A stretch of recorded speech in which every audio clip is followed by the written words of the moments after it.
Ya, pengacara tersangka kasus Vina, Eki, mengungkapkan hasil forensik menemukan sperma dalam tubuh korban. Ya, pengacara menyayangkan tidak adanya pemeriksaan yang mencocokkan sperma tersangka dengan sperma yang ada di tubuh korban. Di dalam pemeriksaan dokter forensik itu ditemukan sperma di tubuh daripada wanita yang menjadi korban. Vina? Ya. Oke. Dan dokter forensik itu juga sudah diminta pendapatnya di dalam ruang persidangan.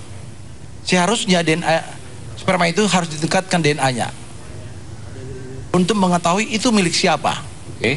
Nah, klien kami kan ada dalam penguasaan pihak kepolisian, tapi tidak dilakukan. Hanya kalau kita melihat ke dalam konteks rumusan pasal yang bersangkakan 338, 340 walaupun terbalik ya. Junto pasal 81 perubahan daripada undang-undang tahun 2002 dan sekarang undang-undang 2014. Memang di situ terumus ya. Pasal 81 itu harus juga mengadopsi pasal 76D menyangkut masalah kekerasan seksual kepada anak di bawah umur.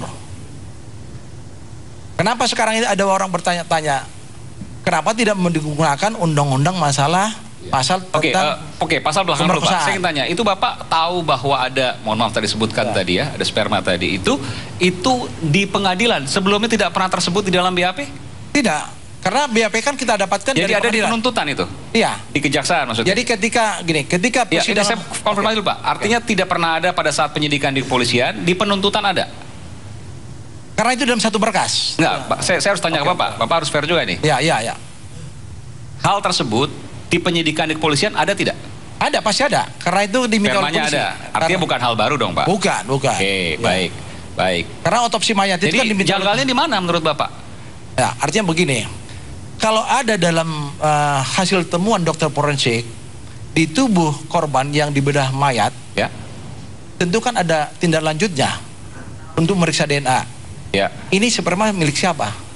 Dan itu ada dilakukan? Tidak dilakukan. Tidak pernah dilakukan? Tidak dilakukan. Sampai di pengadilan pun tidak pernah dilakukan. Lalu kemudian dari mana bisa dikatakan bahwa 7 pelaku itu bagian dari pemilik, mohon maaf ya, apa yang ditemukan tadi, sperma? Nah, itulah yang tidak terungkap dalam putusan hakim.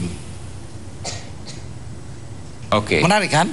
Berarti bahwa ada yang tadi katakan sperma itu berarti bahwa ada kekerasan seksual. Nah, kalau kita bicara dalam konteks bukan kecelakaan tunggal. Ya, oke. Begini. Kita juga harus berpikir dewasa. Kenapa saya ajak begitu? Kita tidak bisa langsung merumuskan bahwa sperma itu ada kaitannya dengan klien-klien kami. Kenapa saya katakan begitu? Saya tahu arah Anda kemana. Oke. Maksudnya bisa saja bukan itu, tapi kemudian bisa saja teman laki-lakinya siapapun itu. Oke, itu betul. Itu Anda mau mengatakan itu kan? Betul. Ya. Baik.